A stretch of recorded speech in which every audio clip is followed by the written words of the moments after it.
নামাজের সেজদায় চোখ বন্ধ রাখলে কি হতে পারে, কি ঘটতে পারে, কি পরিণতি হতে পারে?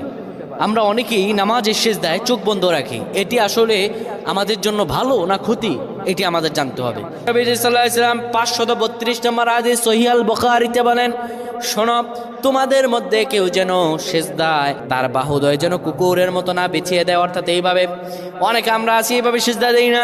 আমরা সেজদায় এই যে বাহুদয় আমরা জমিনের মধ্যে লাগিয়ে দেই। রাসূলুল্লাহ স্পষ্টত নিষেধ করেছেন এইভাবে যেন কেউ সেজদা না দেয়। এইভাবে যদি সেজদা দেয় আল্লাহর দরবার তার নামাজ কবুল হবে না। শুধু তাই নয়, রাসূলুল্লাহ সাল্লাল্লাহু আলাইহি সাল্লাম সেজদার মধ্যে গিয়ে চক্ষু বন্ধ করা ঠিক নয়। যারা চক্ষু বন্ধ করবে হয়তো মনের ভিতরে কোনো ফাহশা থাকলে সেটা দেখা যেতে পারে, কিংবা চক্ষু যদি বন্ধ করে রাখে তার এখানে কি আছে, সেজদার মধ্যে গিয়ে কি দেখতে পায় না দেখতে পায়